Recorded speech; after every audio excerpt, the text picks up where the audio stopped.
ഇപ്പോൾ ലൈവിൽ ആദിലയും നൂറയ്ക്കും ഒരു സംശയം, ജിസേൽ വല്ല മേക്കപ്പ് ഇട്ടിട്ടുണ്ടോ എന്ന്. ഇവർ രഹസ്യമായി കിച്ചൺ ഏരിയയിൽ പോയി സംഗതി കണ്ടുപിടിച്ചു. അതുപോലെ തന്നെ ജിസേലിന്റെ ഡ്രോയറിൽ നിന്നും ചില വസ്തുക്കൾ കണ്ടു. അത് ഇപ്പോൾ ലൈവിൽ ക്യാപ്റ്റനോട് പറയുകയാണ്. ഇവർ പറയുന്നത് ഇങ്ങനെയാണ്: ജിസേൽ മുഖത്ത് ടിന്നിട്ടിട്ടുണ്ട്, അത് വിരൽ വെച്ച് നല്ല രീതിയിൽ സ്മഡ്ജ് ചെയ്യാൻ കഴിഞ്ഞിട്ടില്ല, അതുകൊണ്ട് അത് മുഖത്ത് എടുത്തറിയാം. അതുപോലെ ലിപ്സ്റ്റിക്കും ഉണ്ടെന്ന് തോന്നുന്നു.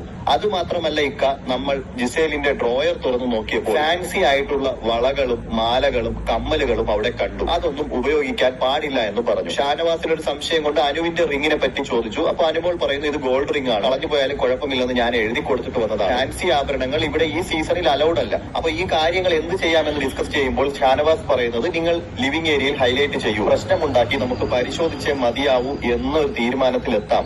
അങ്ങനെ ഒരാൾക്ക് മാത്രമായി യാതൊരു വിധത്തിലുള്ള പ്രിവിലേജും ഇവിടെ വേണ്ട എന്ന തീരുമാനത്തിൽ എടുക്കുന്നുണ്ട്. എനിക്ക് മനസ്സിലാവാത്തത്, ഇത് എത്ര വാണിംഗ് കൊടുത്താലും ജിസേലിന് മാത്രം എന്താണ് മനസ്സിലാവാത്തത്? അല്ലെങ്കിൽ ജിസേലിന് വല്ല പ്രത്യേക പരിഗണനയും ഉണ്ടോ?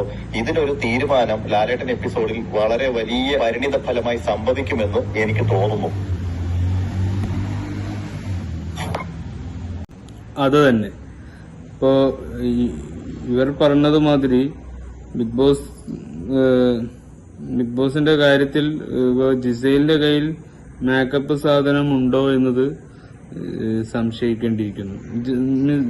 ജിസേല് പല കള്ളങ്ങളും പറയുന്നു, അതും എല്ലാം സ്ഥാനം ഉണ്ടായിട്ടും ഇല്ല എന്ന രീതിയിലാണ് ജിസേൽ മേക്കപ്പ് സാധനങ്ങൾ ഒളിപ്പിക്കുന്നത്.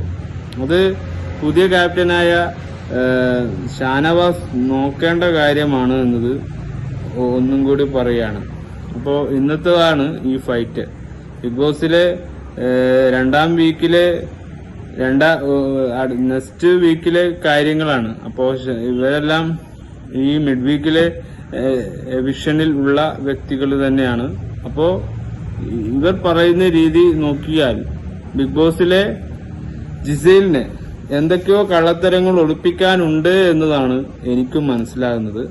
അപ്പോൾ അടുത്ത ആഴ്ചത്തെ വീക്കിന്റെ ഒരു റിവ്യൂ പറയുന്നതിന്റെ കുറച്ച് വൈകിപ്പോയി. അപ്പോൾ കൂടുതൽ കാര്യങ്ങൾ നമുക്ക് അറിയാനുണ്ട്. എന്നാലും സമയം വളരെ വൈകിയത് കൊണ്ട് നമ്മൾ അത്രയും കാര്യങ്ങളൊന്നും പറയാതെ കുറച്ച് കാര്യങ്ങൾ പറഞ്ഞുകൊണ്ട് നമുക്ക് നിർത്താം. അപ്പോൾ പുതിയ വീക്കിൽ ബിഗ് ബോസിന്റെ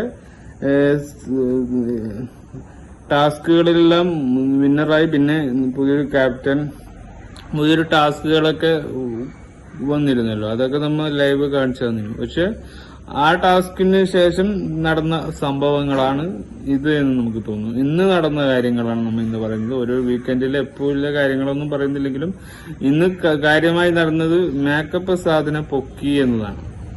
ലൈവൊന്നും നമ്മൾ അങ്ങനെ പ്രത്യേകിച്ച് കണ്ടിട്ടൊന്നുമില്ല. എന്നാലും ഇതൊക്കെ സംഭവിക്കാം.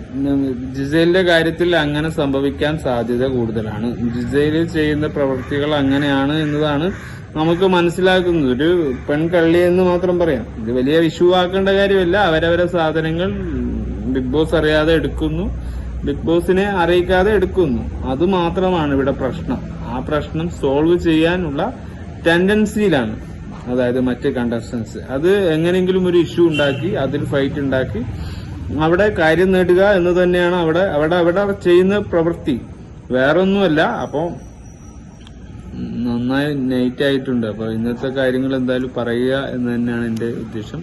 അടുത്ത ആഴ്ച ലാലേട്ടൻ വരുമ്പോ എന്തായിരിക്കും, ആരാണ് പുറത്തു പോവുക? 11 പേരെങ്കിലും പ്രാവശ്യം നോമിനേഷനിലുണ്ട്. അപ്പോ ഇപ്പൊ ഈ കാര്യങ്ങളെല്ലാം അതിൽപ്പെടും. അപ്പോ കള്ളത്തരം ചെയ്യുന്നവർ എന്തായാലും ഔട്ടാവും. ജിസേലിന് ഔട്ടാകാൻ സാധ്യത കൂടുതൽ എന്ന് എനിക്ക് തോന്നുന്നു. ജിസേലിന് എന്തൊക്കെയോ ഒളിപ്പിക്കാനുണ്ട്.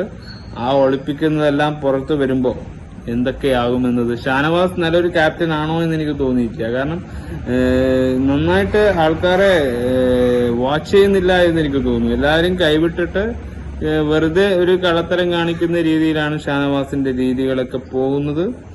അത് നല്ലതാണോ എന്നതാണ് ഞാൻ ചിന്തിക്കുന്നത്. By four